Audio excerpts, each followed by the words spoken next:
Making my way downtown, walking fast. She's gonna make me a sandwich. Here we go, guys. Supplement talk with a cup of tea. How are we? Hope we're good. Going to try and branch out and do some of these sort of sit down informative videos that will break up some of the vlogging stuff and all that kind of good jazz. So here we have got every supplement that I currently take. I'm going to go over why I take them, why you should maybe take them, and the ins and outs of the supplements, guys. So sit back and enjoy. Hopefully this sound is okay. So I didn't think I took that much, but it seems to be that I actually do. So we'll start off with the basic ones, the non-negotiables, and then we'll move on to the ones that you probably don't need, depending on like where you're at with your fitness journey and where you're at from a deficiency standpoint. You know, supplements are there to, as it says, supplement what you don't get from your diet, and there might be some things that you struggle with. So, you know, for me, or if I've got some clients that are struggling with sleep, and we've already tried to nail everything else with sunlight exposure, nutrition, training window, caffeine cut off, and we're still struggling with sleep, then we can start to look at supplementation. But that will always be the last resort. We'll always ensure that we can fix these things throughout the diet and other variables throughout the week. I'm going to start off with protein powder. Now, it's a no-brainer with the protein. Again, when protein is pushed up, so for me, my protein serving is 250 grams a day. Could I get all of that from whole sources, like whole meals, like chicken, meats, all that kind of stuff? I mean, maybe, yeah, but it's just a conveniency, and from a price standpoint as well. You know, you pay 45, 50 pounds for a tub of this, and this will get, you know, how many servings? 67 servings of protein. You pay that for like chicken breast. Does it work out cheaper? I don't actually know. I'm sure it does. But it's just a conveniency and the mixability of having to have this with oats, yogurt, and a shake. You name it. It's very versatile and it tastes good. So invest in a good tasting protein powder. This is Perform Whey. The flavours that they stock are mental. I've tried every protein powder under the sun. This has got to be the best flavouring of protein ever. So this one is a white chocolate hazelnut, so basically a Bueno. I've also got a Biscoff one in there as well, and it's very good. So protein boxed off. Next, what we've got is, of course, Creatine Monohydrate. Now, this is one of the most researched supplements with regards to every kind of athlete across the board. Now, what it does is it draws a little bit of water intramuscularly, which means that it can, basically, as it says, pull some water into those muscle cells, which can ultimately make you that little bit stronger and perform that a little bit better in the gym. You're not going to take this and be like, after a week, wow, that creatine's kicked in. It doesn't work like that, but you know, it's gonna be in the background there. So 5 grams a day.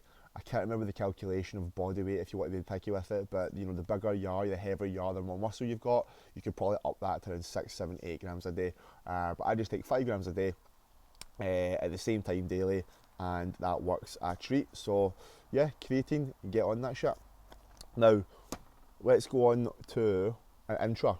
So this is going to be useful if you find that during a training session, the quality of that session dips, or you know, if you're in a bulking phase and carbs get pushed up high, this will be useful. Cyclodextrin, so as I said, what that is just carbohydrates. It's highly soluble, which means it passes through the gut lining very, very easy. What we don't want is a carb powder during the workout that you feel bloated from straight away. So when my food get pushed really high in that off season, in that bulk, I would have 50 grams of this mid-workout, intra-workout, which gave me 50 grams of carbs. As I started dieting, that number came down until I just pulled it out completely. But even if you're in a diet or you're in just any sort of phase, anything between, you know, 20 grams of a minimum dose up to 30, 40, 50, even I seen myself using 75 grams of this in my bulk just to get those carbs in. It digests really well and it allows me to get those additional carbs in my diet, and it helps that session quality not dip off. If you're in the gym for an hour and a half with a heavy leg session and you've got a constant influx of carbs, makes you feel that little bit better. So what are we on to next?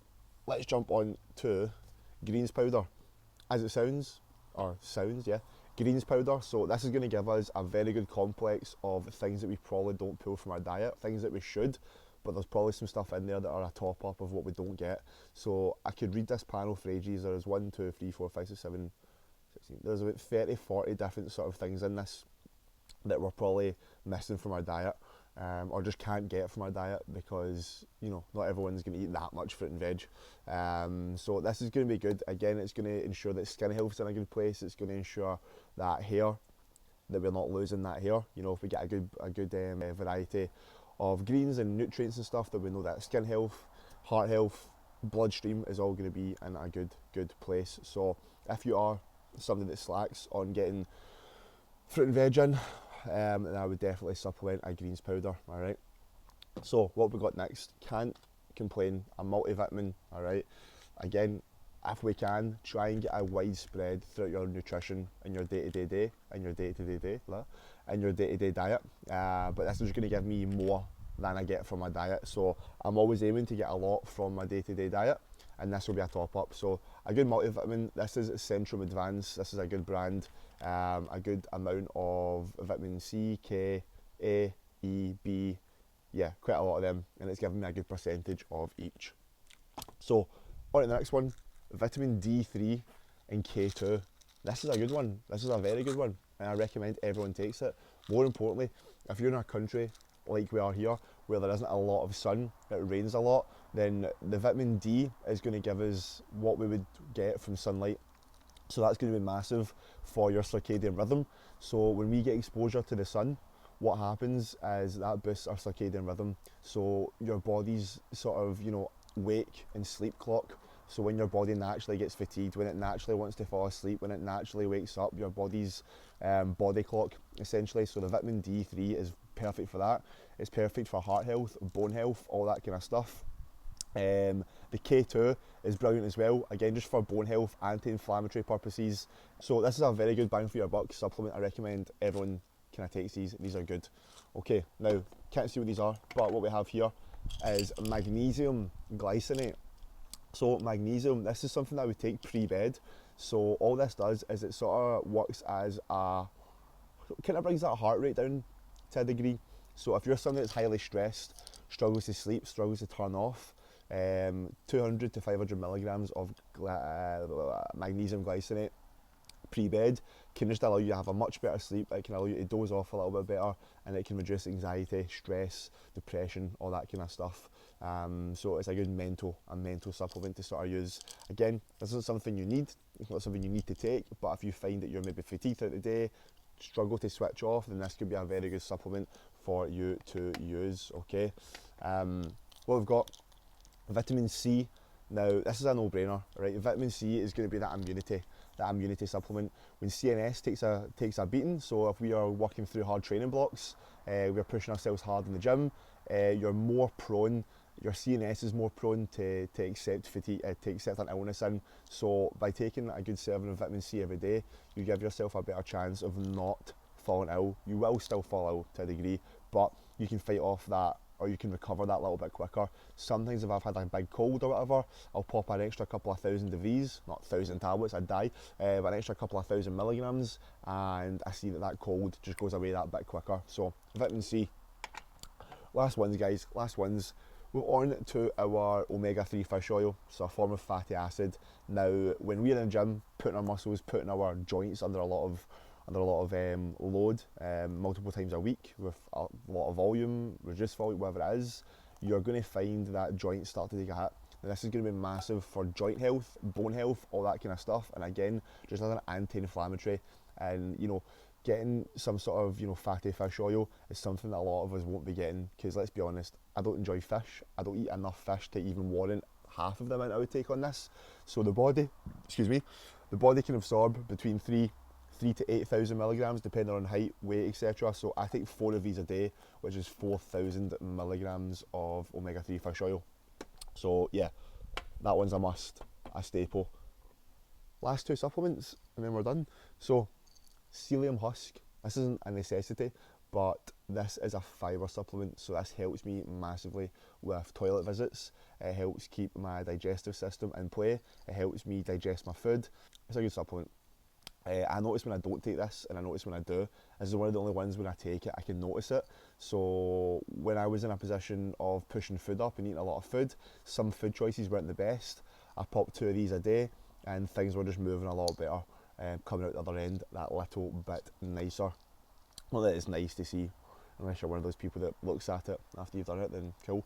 But 2 of these a day keeps everything moving, and it ensures that I'm getting some good fibre in as well, on top of my already diet, my already fibre I would get from my diet. So the recurring theme is everything you're going to supplement, you want to try and get from your diet. There will be some stuff that you don't get, just from, depending on what phase you're in. If you've pushed food up a lot, some stuff might lack, especially the fruit and veg stuff, because you're having to pound in a lot of food, a lot of digestible carb sources. So yeah, that is pretty much the stat, guys. The last one is going to be, I know this is a cup of tea, but caffeine. So you cannot beat a good cup of tea. But caffeine, as much as normalised, it is a supplement, okay? So we want to ensure that we're not rattling too much caffeine.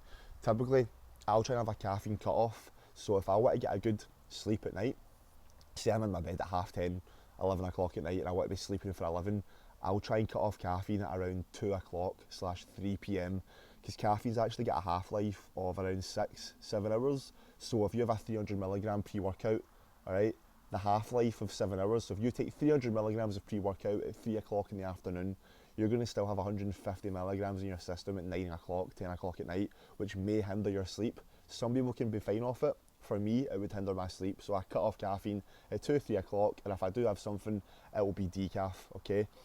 Which brings me to my next point. Don't take the piss with it. Have a structure with your caffeine. For me, I always have a coffee first thing in the morning, which is around 7:15, 7 o'clock in the morning, and then I'll have a pre-workout, whether that be another coffee or a kind of monster, and that is my 2 caffeine hits for the day. 2 hits.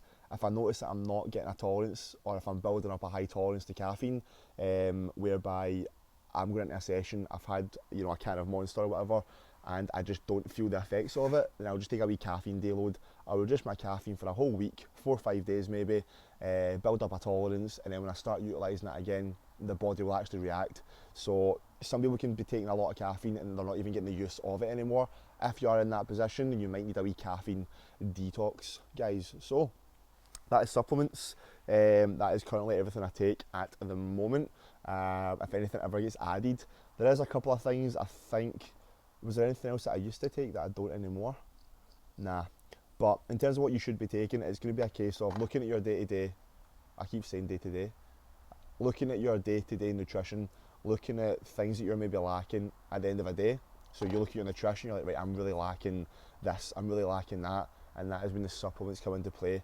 That and just lifestyle factors. Is there anything you're struggling with in your life? Is digestion an issue? Is switching off an issue? Is your heart rate too high? Is this going on? Is that going on?